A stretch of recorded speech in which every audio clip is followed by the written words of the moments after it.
Thank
ค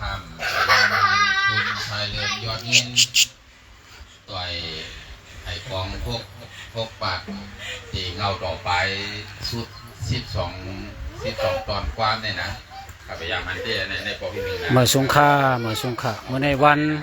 เปิดตอนหับเสียงพยายาม12 โมงกลางคืนในขนมมียิงก่อนก็คือคูเมืองคอนและหน่อวันเว้ยเนี่ยอันต่อยเนี่ยนะแล้วก็ว่าคุณชายเรือนก็เลยเลี้ยวรู้แน่พวกเป็นเนี่ยนะเร็วมีพี่ชายเรือนก็ไอ้หนุ่มเมืองเมื่อในวันเหลือน12 ลับในขนมตอนเปิดตอนหับปีเหมือไตเฮาค่ะเฮือนเห็นตุ้มตนไตเวียงเมืองกอกจึงไทยค่ะมาสุขะตัวเร็วห้องหลวงเนี่ยมันจำมันก่อนที่แน่ๆเป็นวานตุ้มตนไตเมืองกอกว่านว่าแน่มันเข้าไปสั่งหลายๆเนี่ยว่านเนี่ยพี่น้องใจเขาเดี๋ยวพยายามยินค่ะเนาะกำปันนำนะอันยามได้ยินมันเนี่ยนับผูกก้นอะไรเนาะอันผู้ปีกว่าว่านมาเนี่ยที่นี่เป็นว่านอันว่าเนี่ยมันมีอย่างเข้าป้ายอย่างหลายๆเนี่ย1แน่เป็นเพื่อน2เป็นห้องเพียน3เป็นวัดจอง4เป็นกองตีเหตุการณ์นะเนาะกองตีเหตุการณ์เพื่อการทั้งเสียงทั้งหมดเนี่ยมาห่วมกันเนี่ยเอาเป็นว่านเนี่ยว่านอันว่าเนี่ยต้องหนึ่งก็เกิดโดยการปกป้องทอดเมียสีเยิงนะฮะเนาะเนื่องจากการปกป้องทอดเมียสีเยิงอันนั้นในทอดเมียสีเยิงก็ป้องกันว่าการฟิงเคอร์ก็เนี่ยก็มันใหญ่มันกว้างมันย่อยย่ำหนายาวนะเหมือนเจ้าหนังเมื่อแน่ๆวันเหลือน12ลับปี2เพลง1ปาก18เนี่ยมันเนี่ยเป็นวันลื่นสุดของปีขนอกและเป็นวันเต็มปีเพราะว่าที่อำนาจวันเมืองอันเขาจางเฮ็ดปล่อยไหล3 เดือน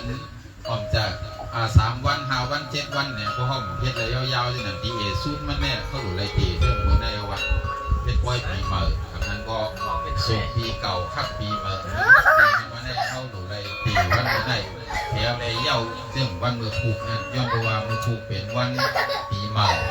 เป็นวันเดือนเจงใหม่1 คำและเป็นวันที่1ของปี2เหง1ปาก19เนี่ยมือผูกนั่นจะเป็นวันปีใหม่เนาะแต่ว่าพวกเขาเกเฮ็ดหลายกวนมันเนี่ยเขาเฮ็ด2 วันเนี่ยเฮ็ดวันเดือน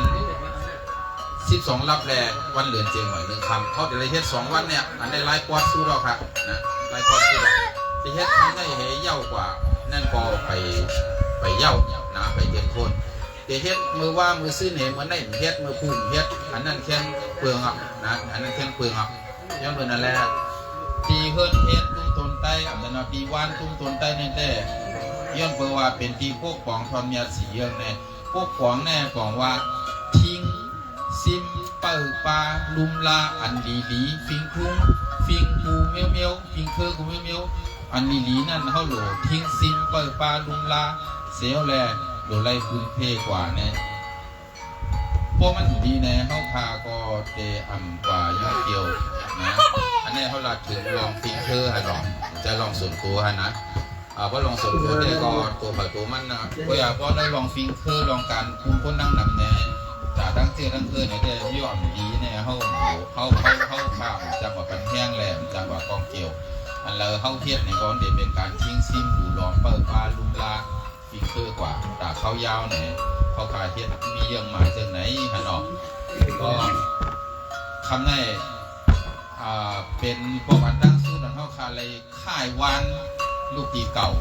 แถวแรมาอยู่ปีใหม่เป็นประวัติดั้งสู้และความจริงมันตึกเกียบโอเซต้าก็มันเกียบเป็นบางปุนแลมเปลี่ยนกว้างมันก็มีอยู่เนาะมันได้แต่พี่น้องก็ประมาณนั้นมีหมอก20-30เว้ยเนาะก็เลยว่าถึงตาเนี่ยย้อนตัวว่าเป็นของปีใหม่เขาตึกค่ายตึกใหญ่มากเว้ยเนี่ยก็คือตึกซนคือโจคือกุยคือห้องหากันกูปีกูตัง ได้คือเหยื่อมานั่นคือมันเหยื่อในวันปีใหม่เนาะเพราะมันเหยื่อในวันปีใหม่มันเหยื่ออะไรตั้ง1 ปี 3 ป่า65 วันเนี่ยเหยื่ออะไรกูวันเสดาก่อนในวันปีใหม่นี่ครับมันเหยื่อเจ้าเหือแน่เธอเทียดมือเหลียวกันเทียดเพื่อนเผยเพื่อนมันก็ตีเจมันเทียดเพื่อนเผยเพื่อนมันเจ้าก็กว่าเทียดตีวานเผยวานมันยองเผยองมันเอื่นเผยเอื่นมันเมืองเผยเมืองมันเวียงเผยเวียงมันเนี่ยมันได้เป็นการสอบส้นเป็นการตึกส้นฮะเนาะอย่าไปเอากำจะใครเฮ็ดว่าเนี่ยแม่นมันบ่เฮ็ดท่าดีกว่าเนี่ยปีทุ่งเข้าป่าตีลูกเนาะถ้าเราเป็นเช่นนั้นเนี่ยตีเพื่อนตุ้มต้นไตบางทีวานตุ้มต้นไตที่ในแจ้เป็นที่เส้นต่างรามอินทรากิว46หมายเจน1เวียงเมืองเกาะนะครับเวียงเมืองเกาะจึงไทยนะครับก็เมียนพร้อมด้วยทางแกนของตีมันแหละเดี๋ยวได้กว่าก็เพราะว่าเดี๋ยวครับคือมาที่นี่แล้วเพราะว่าเย่าหยาในพอที่แน่ๆเดี๋ยวเข้าพ้นอะไรอยู่2-3 ปากกันนะ3 ปากจะได้เห็นยันเป็นนั้นก็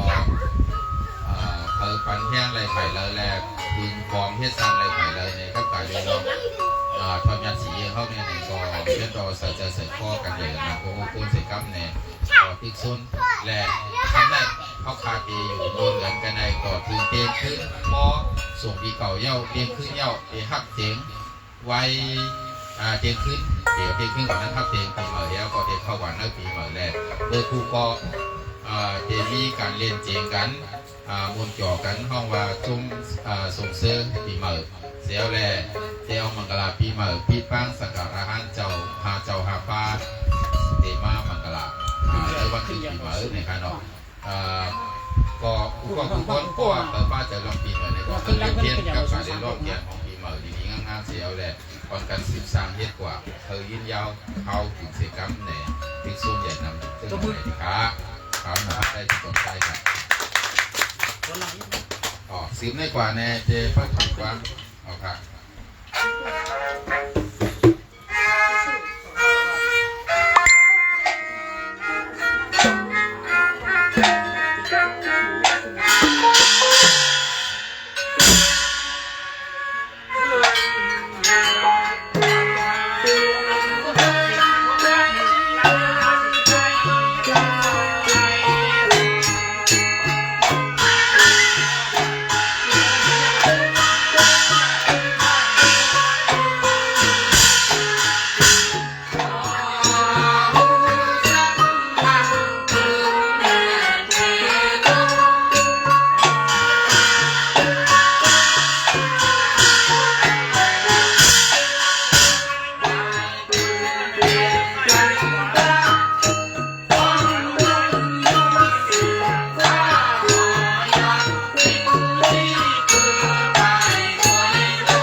ว่า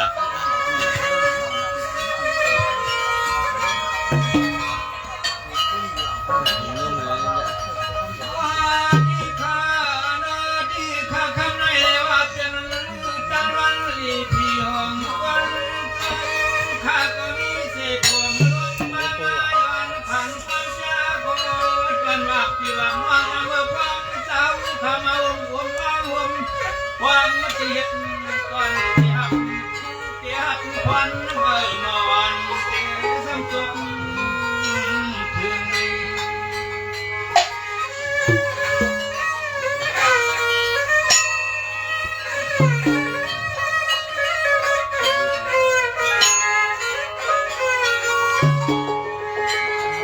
เฮาว่าขาดสิ่งสังนี้เพียงคู่เจ้าเป็นสวรรค์เข้ามาจังพบที่หอที่รันตีเอ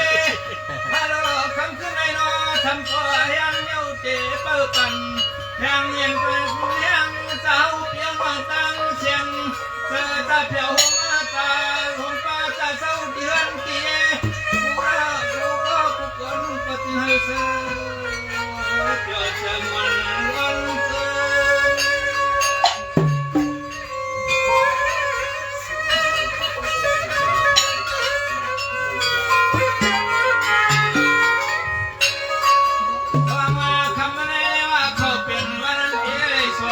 ปีเก่าตอนหักลืมนักเพื่อนใจเฮาคาผู้ร้องอาจารย์เสียงไอ้ก่อจึงเฮาเปี่ยวมวลเช้าก็น่าจะเจอมือเฮาแล้วมันรถทุกข์ตั้งเจ็บแหวนควันก็เอาความสุดท้าย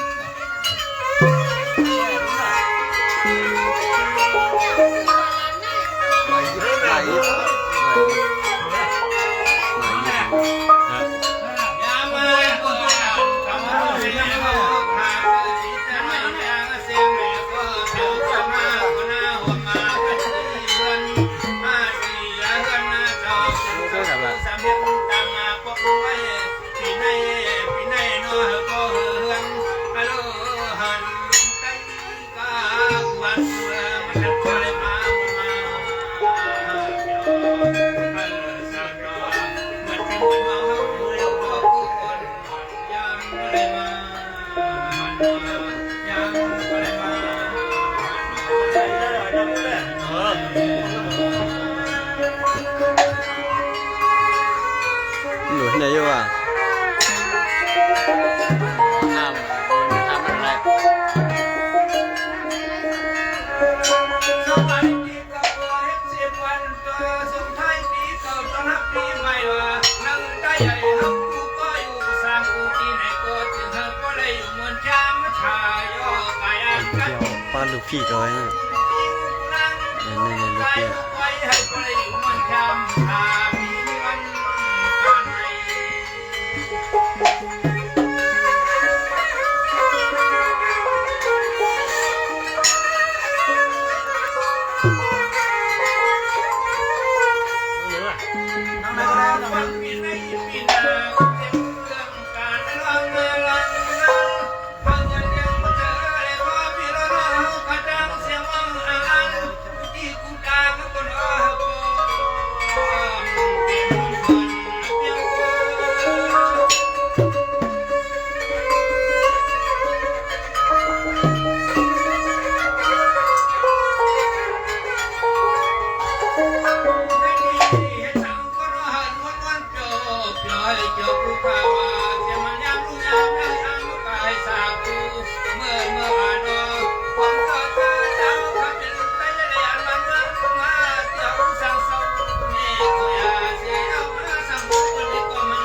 ดให้ว่าอาจจะมันยังมือกาก็ข้าก็ก่อนเธอวันฟ้าก็เลยเป็นสเตปคนอ้อมามีรถประกันมาวัน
เ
นังเลย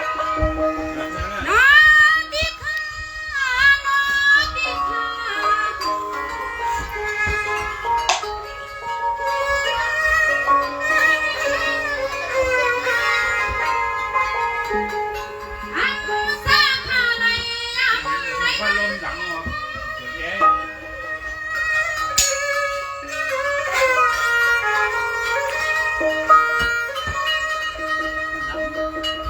อยู่ปก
กินครับ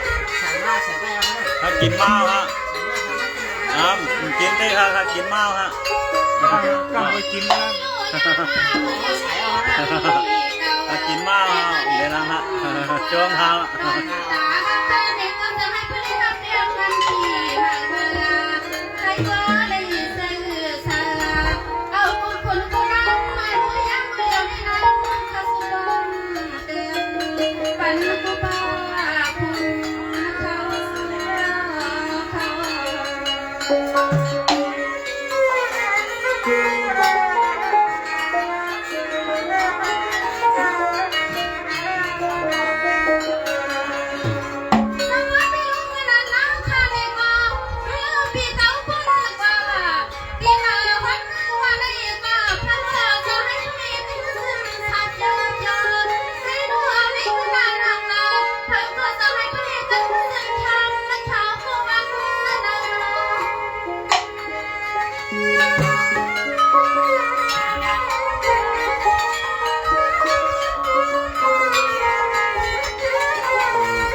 พี่น้องมือปัดตั้งยานครับ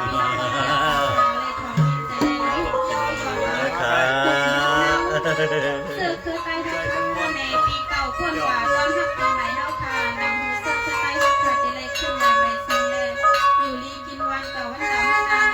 ข้าวเขาทำยังคือกันคือพ่อคือพ่อคือคนคือใต้ใหม่สิ่งแรก อันนั้นเนี่ย ครับพี่ชูเอาละเอาละเดี๋ยวนะครับหรอกมาเกี่ยวมามูลมันก็ช้าโลกพี่ชูพี่ชูอ่อนครับพี่ชูอ่อนนะ อะไรเอาอย่าง ลูกค้าตั้งผ่านดึงดึงตั้งผ่านเอา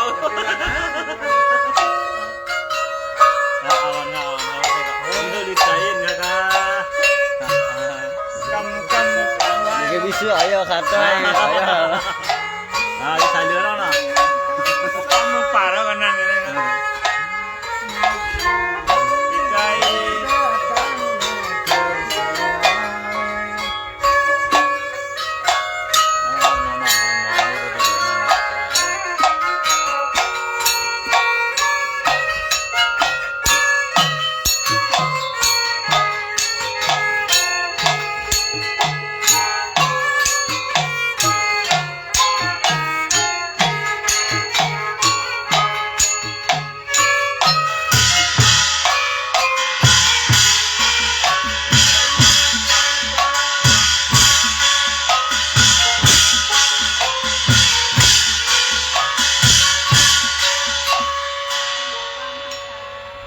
เยี่ยมมาก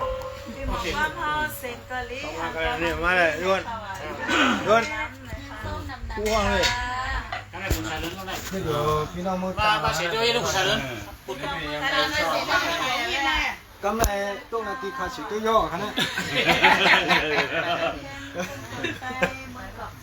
Mà này, một con này. เริ่มนั่งครับนั่งได้ก็ร้อยค่ะมันลงอ่ะ ว่านำสูงเดียวออกดิน ฮัลโหล กลัวมี này vào nữa